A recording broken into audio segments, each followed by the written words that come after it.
过去呢，都只认为只有5大产区才能做出优质的威士忌。像我们身处在亚热带的区域，以前认为呢不能够陈年出好的威士忌，但是噶玛兰他就毅然而然的去投入，很多烈酒的爱好者就很清楚的质疑台湾怎么可能做出好的威士忌。噶玛兰的威士忌是不是跟国外买来自己在台湾装瓶的？在短时间之内可以把香气做得这么的丰富，可以说是一个冲击。这个 achievement 是非常不简单的。I think we're talking about 2014 that I was introduced to Kavalan. We were tasting 5 to 6-year-old whiskeys that I was just, there's no way this is this young. And I just figured it was probably magic at that point. This year, Taiwanese whiskey producer Kavalan beat out Scottish, American, and Japanese industry stalwarts to win top prize at the International Whiskey Competition, one of the most respected events in the industry. And by whiskey standards, Kavalan is little more than a fresh-faced upstart. Founded in 2005 by the expansive food and drink conglomerate King Car Group, Kavalan brought whiskey distilling to a country where it had been completely illegal just a few years prior. Beginning in the Japanese imperial period, the Taiwanese state had an absolute monopoly on all alcohol production, which was only lifted in 2002. Just 8 years later, Kavalan had already won its first blind tasting against Scotch whiskies and in Edinburgh, at the cultural and historical heart of the entire industry. To go from a standing start to winning competitions in such a short space of time, in the centuries-old whiskey business, it's unheard of. Now, 2 decades on from liberalization, distilleries of all sizes are popping up right across Taiwan, with each trying to stake out just a little part of the growing global taste for Taiwanese terroir. But with the domestic market dominated by high-value, low-volume bottles, many question whether whiskey in Taiwan is more of an elite status symbol than a truly national drink. How did Kavalan achieve the impossible, and has their success changed Taiwanese whiskey culture for the better? Welcome to Finding Formosa, Cask Aid. Yang Zhiyun is Vice President of Exports at Taiwan Tobacco and Liquor Corporation, the modern incarnation of the state-owned enterprise which monopolized Taiwanese alcohol production for the better part of 100 years. 台湾烟酒公司成立于日治时代，所以我们的专卖制度的品项包括烟、酒、鸦片、食盐等等。那光复之后，我们的公卖利益大概占了财政收入的15% 以上。那时候其实烟跟酒它是垄断性的去把它视为国家的，这样一来的话，税收上会比较高，但是呢，创新变得比较没办法去突破，然后会变得很传统。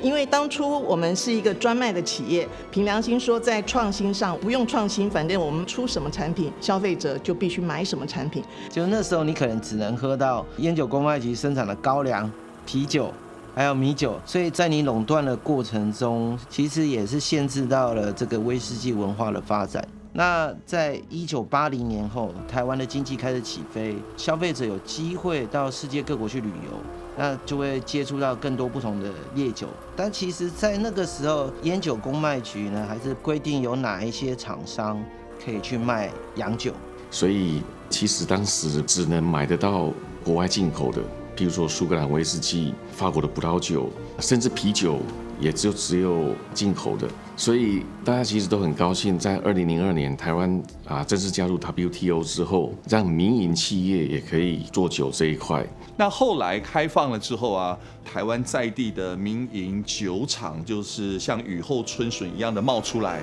不过绝大多数的民营酒厂，他们比较着眼于马上可以实现获利的。而威士忌的制作者其实必须要更远的眼光，以及更有实力啊。Ian Chang, whose reputation as a master blender now precedes him, was right there at the beginning of this wave. 学校毕业之后，有一天的凌晨3点，我睡不着，因为一直找不到工作。然后刚好看到有公司要找一个酒制品研究员。那我当天去的时候，我看到桌上摆了15个杯子，然后每一杯里面都有透明的液体。那闻完这15杯，我就把我闻到的感觉写出来，这样子。那结果听说分数还不错，所以就台湾加入 WTO 正式酒厂民营化之后，创办人马上就开启了 Kavalan Project， 但是几乎所有身边的朋友、亲戚、家人都非常反对这样的计划。我是1年后才加入的。那当时整个团队都是处在一个不确定的状态，其实当时面临了很多挑战。Among these challenges, the greatest was a natural obstacle faced by all distilleries. In the process of producing whiskey, spirit must be stored in casks and matured for years at a time. In this process, evaporation is unavoidable. 在苏格兰有一种很美的故事，就是当你把威士忌放进橡木桶的时候，就是水分跟酒精会散到空气当中，他们称之为天使的分享 ，angel share。我们在苏格兰1年平均的蒸发比例大概是2%，但是台湾的气候来说，因为台湾的气候偏热，天气非常炎热，所以它的比例会非常高。损失其实很大，8到10%，一年3到5倍。但是呢，其实当时呢，公司是有请了2位苏格兰的顾问，他的教学就是说苏格兰怎么做，我们就如法炮制这样子。所以其实当时，譬如说发酵就有很多问题，蒸馏也是一样，很多挑战。所以他们最后找到我们后来的这一位活生生的酒类百科全书 Jim Swan 博士。Jim Swan, known for most of his life as the Einstein of whiskey, helped the Kavalan food scientists reinvent every step of whiskey production for the tropics. From mashing and distillation to casking and maturation, the climate demanded wholesale deviation from a centuries-old process, and the team soon realized that their alterations were far more than just practical.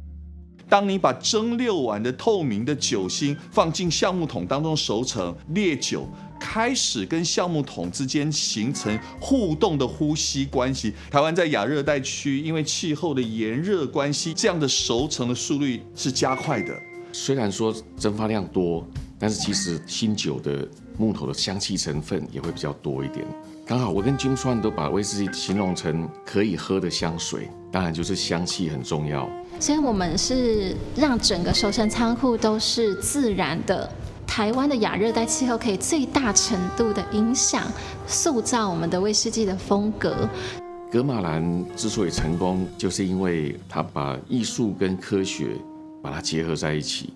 那当时在英国读书的时候，是读这个生命科学，所以科学跟艺术结合起来之后，我们就可以做出优质的威士忌。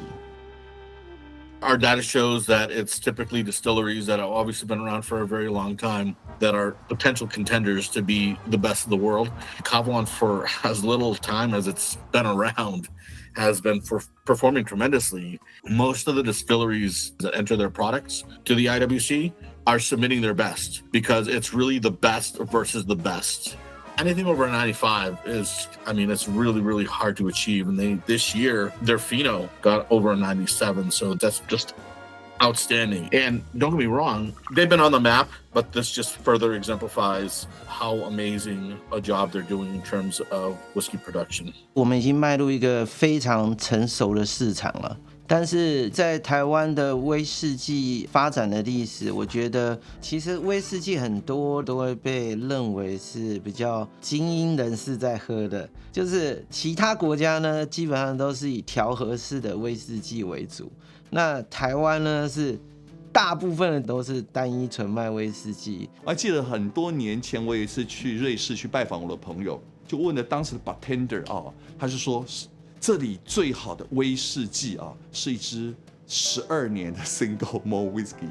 12年的 single malt whisky 在台湾这个市场呢叫做基本款但是在一个瑞士最高档的一个滑雪胜地的一个5星级饭店的酒吧里面，它却是他们在那个酒吧里面端出来最好的威士忌品牌了。早期拍广告的时候有没有，就是几个男人成功男人的形象，后来就为极致成就喝彩。对不对？甚至很多人醉翁之意不在酒，威士忌是来彰显自己个人的生活的样态的一种炫耀财。但其实因为威士忌流行在这块市场已经有很长一段时间了，慢慢的它已经从过去的市场性进入所谓的知识性的品饮。